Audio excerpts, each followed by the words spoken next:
Има хора, които просто пеят песни. Има и други, които сякаш са родени да бъдат забелязвани още в момента, в който влязат в стаята. Българската певица Дара е точно такъв човек. Ярка, провокативна, емоционална и много различна от типичния образ на поп-изпълнител. Още от първата си поява тя успява да привлече огромно внимание с силно присъствие, нестандартен стил и поведение, което трудно остава незабелязано. Но дали това е просто характер? Или още в рождената й дата е заложен кодът на човек, роден да бъде под светлините на прожекторите?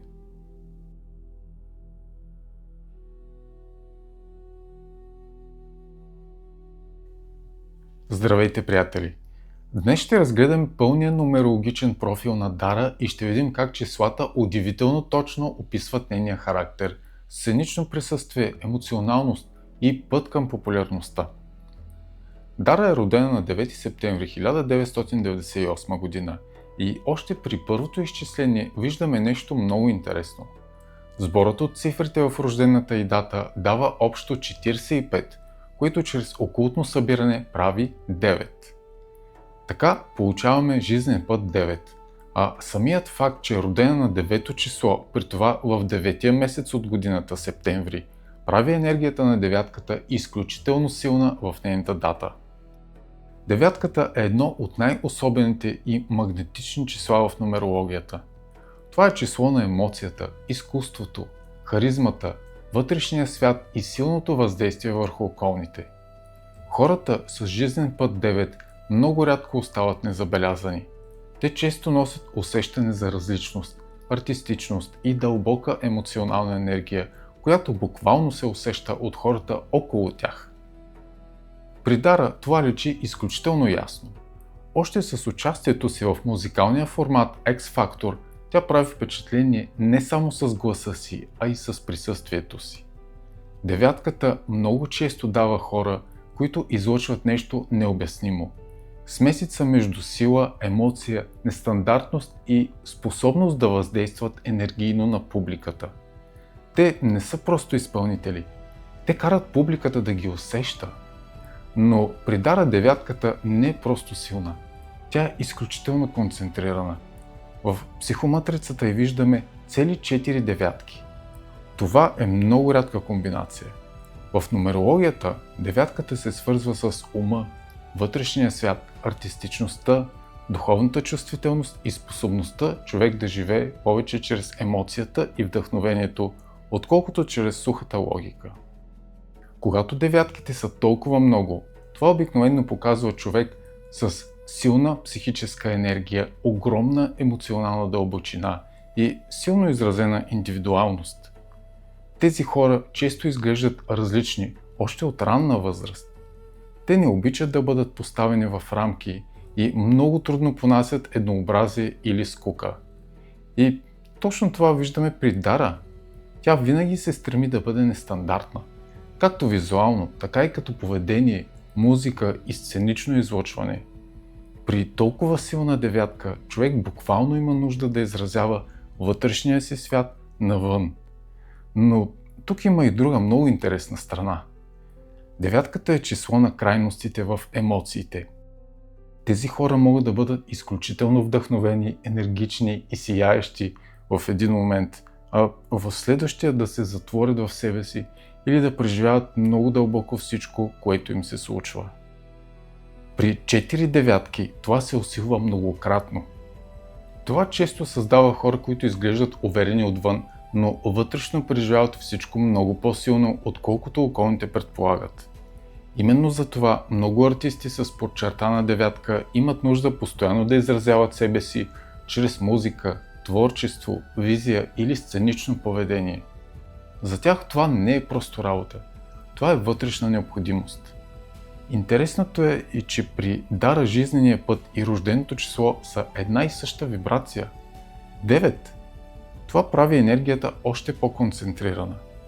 Когато едно число се повтаря толкова силно в рождената дата, човек почти не може да избяга от неговото влияние. А при девятката това често означава живот, свързан с публичност, творчество, емоции и силно влияние върху хората.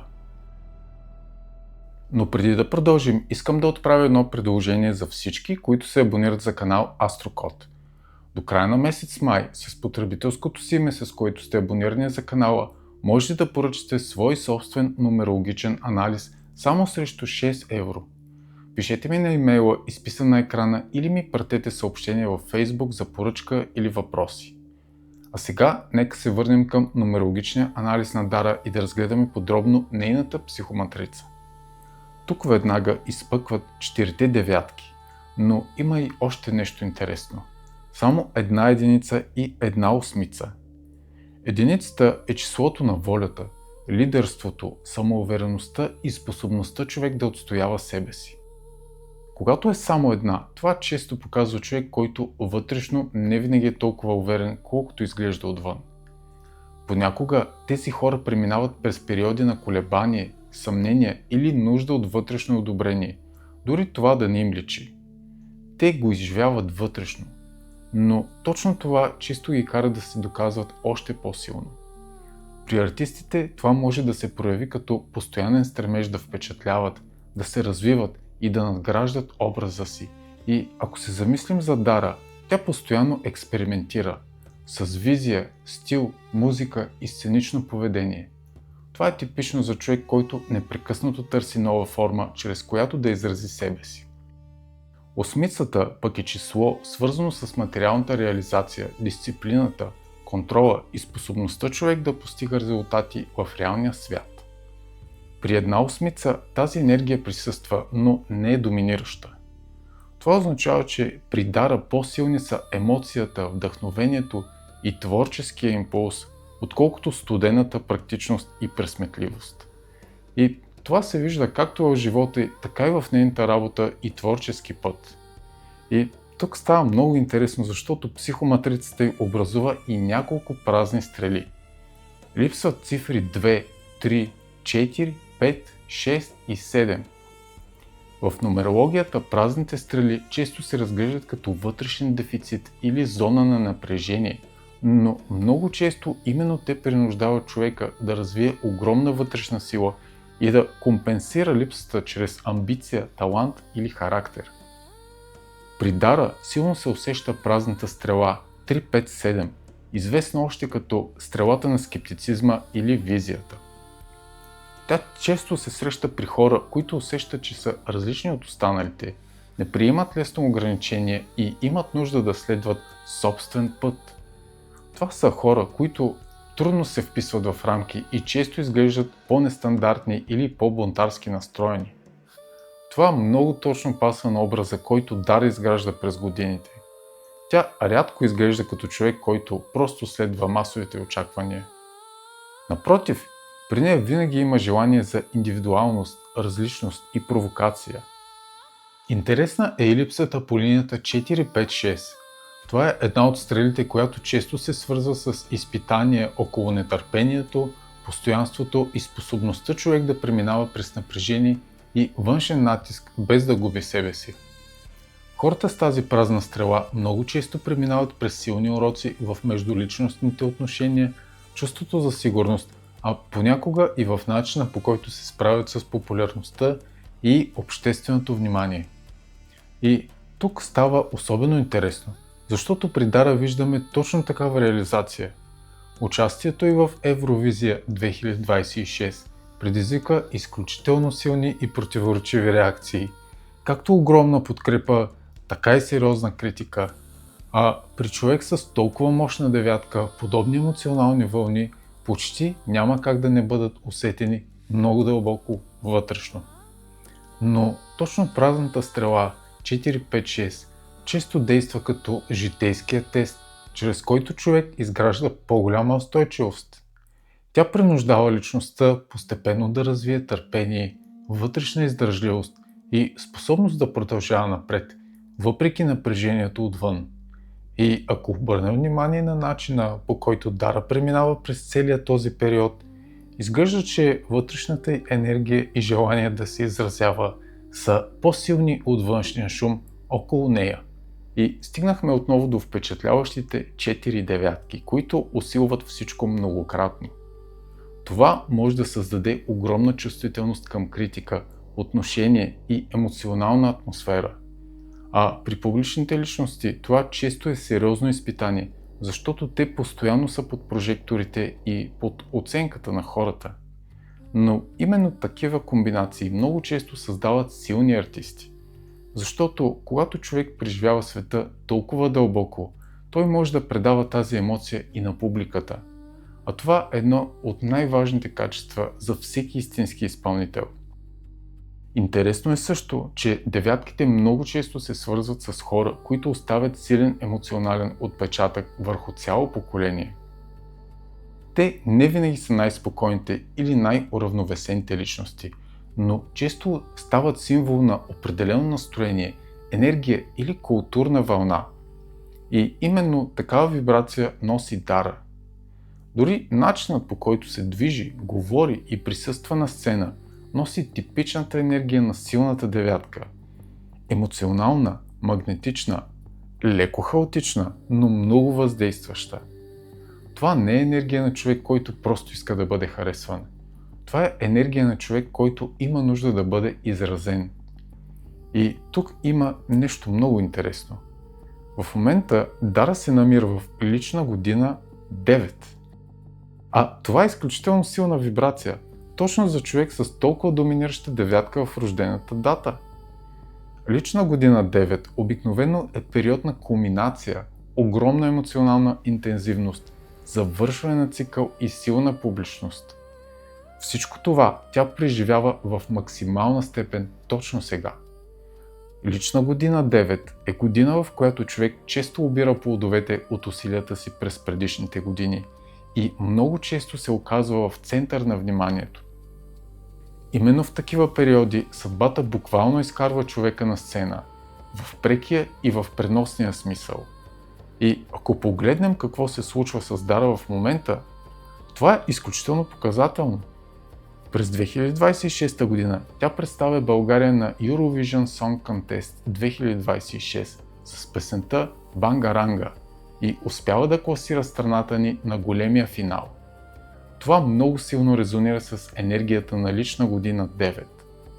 Тази вибрация често извежда човека пред огромна аудитория, усилва емоционалното въздействие върху хората и създава усещане за съдбовен момент или връхна точка в развитието. А Евровизия е точно такъв тип сцена. Място, където човек може буквално за една вечер да достигне до милиони хора. Още по-интересното е, че Дара не просто участва, а влиза в конкурса в период, в който цялата й нумерологична карта е изключително активирана. Личната година 9 много често носи затваряне на стар цикъл и подготовка за изцяло нов етап. Затова такива години често стават повратни за артисти и публични личности. Те оставят след себе си една версия на самите себе си и започват постепенно да се превръщат в нещо ново. А след рождения ден, през септември 2026, започва още по-интересен период. Лична година 1. В нумерологията лична година 1 е символ на ново начало, нова посока, нов цикъл и много силен импулс за развитие. Това е година, в която човек често прави голям завой в живота си, започва нов проект, променя образа си или навлиза в съвсем различен етап от развитието си. Именно за това е много вероятно следващия период за Дара да бъде време на сериозно израстване и още по-силно утвърждаване. Моите очаквания са тя да премине на качествено ново ниво през следващата година, защото лична година 1 носи амбиция, пробивност и желание човек да изгради нова версия на себе си. При артистите това често се проявява чрез нов стил, нова музикална посока, по-големи проекти и много по-смело заявяване пред света. Особено при човек с толкова силна девятка, преходът от лична година 9 към лична година 1 често действа като прераждане. Един голям цикъл приключва, за да започне следващия, обикновено още по-силен и по-важен. И може би точно това е най-интересното в нумерологичния код на Дара. Той не показва спокоен и предвидим живот. Напротив, Виждаме жена с много силна вътрешна енергия, огромна емоционалност, нужда от себеизразяване и способност да въздейства силно на хората. А точно такива личности много често не просто правят музика, а се превръщат в усещане, в символ на определена енергия и в хора, които трудно могат да бъдат забравени. Пишете в коментарите на коя друга личност искате да направя нумерологичен или астрологичен профил и се абонирайте с камбанка за канал Астрокод за още интересно съдържание от мен. Благодаря ви, приятели!